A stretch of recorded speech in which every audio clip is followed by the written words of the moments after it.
For 5 years, she didn't know her own name. Dr. Elizabeth Morgan, 71 years old, Alzheimer's disease. Stage 3. She couldn't remember her daughter, her husband, her life. But when a man collapsed at LAX airport, when his brain started bleeding inside his skull, when he had 8 minutes to live, Elizabeth's hands remembered, because Dr. Elizabeth Morgan wasn't just anyone. Johns Hopkins, 40 years, 12,000 brain surgeries, 98.7% success rate. The woman who forgot everything, her hands forgot nothing. This is her story. Part 1. The Forgotten. March 2024, Los Angeles International Airport. Sarah Morgan walked slowly through Terminal 4, her mother beside her. In a wheelchair, Dr. Elizabeth Morgan, 71 years old, silver hair, cut short, pale blue cardigan, jeans, white sneakers, and eyes that looked lost. "Where are we going?" Elizabeth asked. For the 5th time, in 10 minutes, Sarah forced a smile. "We're going to see a new place, Mom. A nice place, with gardens, and people your age."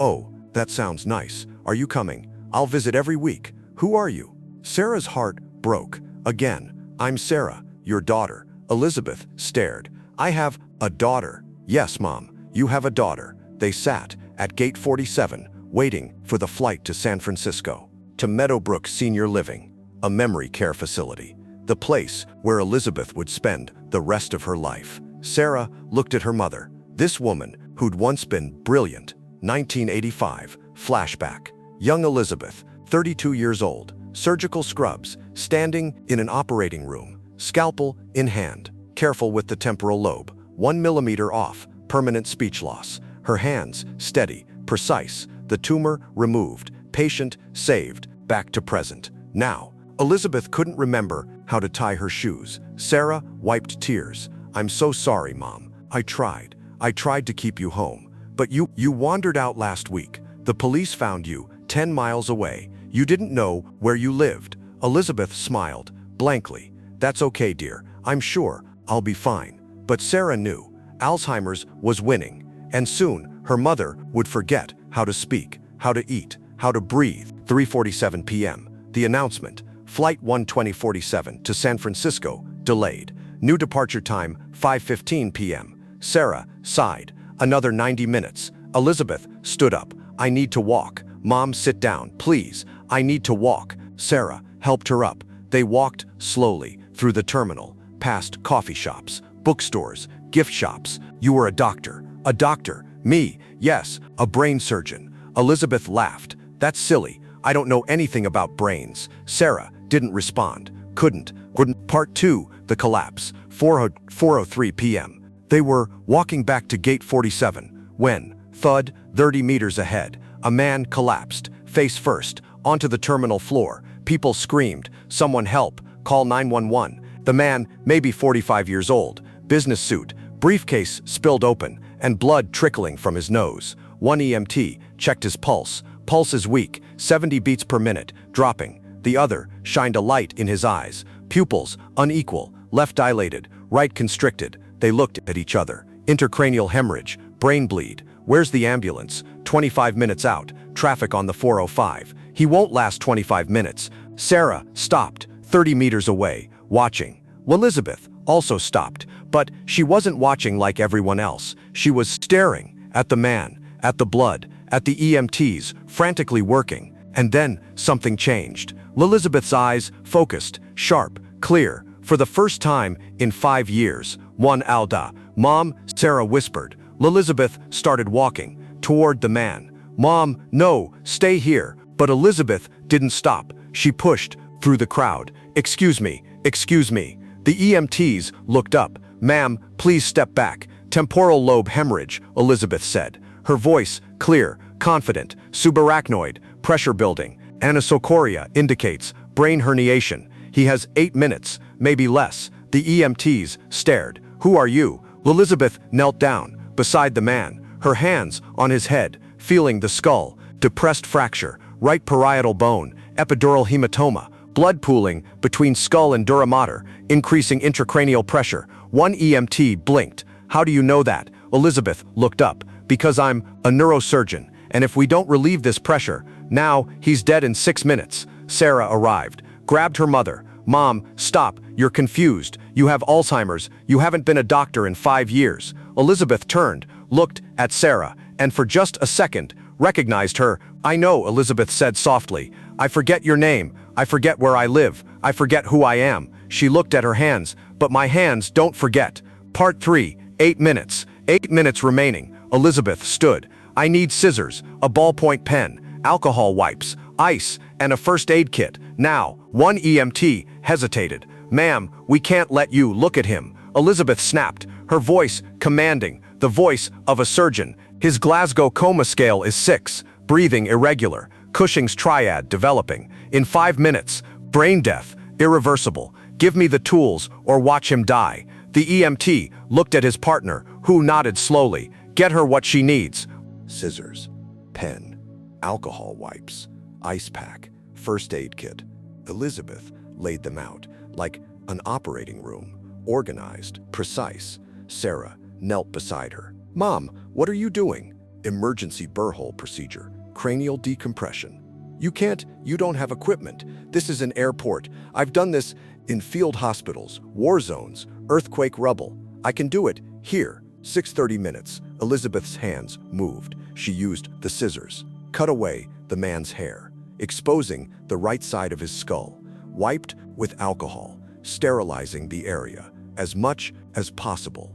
Then she felt her fingers tracing the skull, finding the exact spot. Here, right temporal, 2 centimeters above the zygomatic arch. She picked up the pen, a metal ballpoint, unscrewed it, removed the ink cartridge, left only the metal tube and the tip. This is insane, an EMT whispered. This is surgery, Elizabeth corrected. 5:45 minutes, she positioned the pen tip against the man's skull and pressed, slowly, firmly, twisting. As she pressed, the skull resisted, hard, dense, but Elizabeth kept going. Her hands remembered the pressure, the angle, the depth. 40 years of muscle memory, 12,000 surgeries. Crack, the pen broke through into the skull. Dark red blood gushed out, venous blood from the hematoma. Elizabeth grabbed gauze, pressed gently, controlling the flow. Pressure, releasing, she muttered. For 20 minutes, the man's breathing changed, deeper, more regular. His pupils started equalizing. It's working, one EMT whispered. Oh my God, it's working. Elizabeth kept working, placed the ice pack on the wound, reduce swelling, slow the bleed. She checked his pulse, 75, rising. Good. 3 minutes. She sat back, hands covered in blood, breathing heavy. He's stable. Ambulance. 3 minutes out. Good. He'll make it. And then Elizabeth looked at her hands, confused. Why am I bleeding? Sarah grabbed her. Mom. Elizabeth looked up. Who are you? The Alzheimer's was back. Part 4. The aftermath. 4:12 p.m. The ambulance arrived. Paramedics loaded the man. Who performed the burr hole? One asked. The EMT pointed at Elizabeth, sitting on the floor, blood on her hands, staring into space. Her, Dr. Elizabeth Morgan, a doctor, here, retired, and she has Alzheimer's. The paramedic stared. She has what? Alzheimer's. Stage 3. She doesn't even know what she just did. 4:47 p.m. Airport police took statements. Sarah explained. My mother was a neurosurgeon. Johns Hopkins, 40 years, but 5 years ago, Alzheimer's. She doesn't remember her own name, but she just performed brain surgery. I know, with a pen. I know. One officer looked at Elizabeth. Ma'am, do you remember what you just did? Elizabeth smiled, blankly. I'm sorry, did I do something? Part 5, viral. That night, someone had filmed it on their phone. The entire 8 minutes posted to TikTok. Alzheimer's patient performs emergency brain surgery at LAX. 10 million views, 50 million, 200 million. News everywhere. CNN, BBC, every major outlet. The doctor who forgot everything except how to save lives. Johns Hopkins called Dr. Richard Chen, chief of neurosurgery. Sarah, this is incredible. Your mother, she was a legend here. And this is miraculous. She doesn't remember doing it. I know, but we'd like to offer something. Part 6, The Return. 2 weeks later, Elizabeth walked into Johns Hopkins Hospital, not as a patient, as a consultant. Resident teaching program. Hands-on neurosurgery.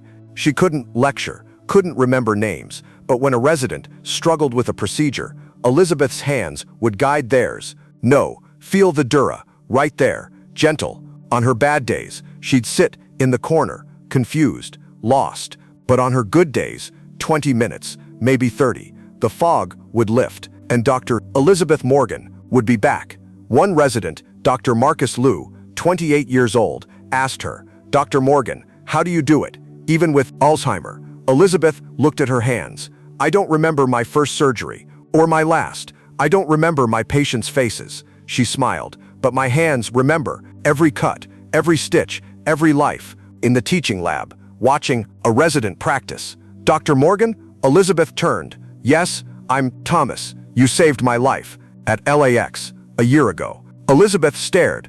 I'm sorry, I don't remember." Thomas smiled. "I know, but I do. And I wanted to say thank you. I have a daughter. She's 6. Because of you, I'll see her grow up."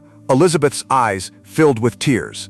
"I saved you. Yes, good, because even if I can't remember, I'm glad my hands could. Because Dr. Elizabeth Morgan taught the world something. Memory isn't just in your mind, it's in your hands, your heart, your soul.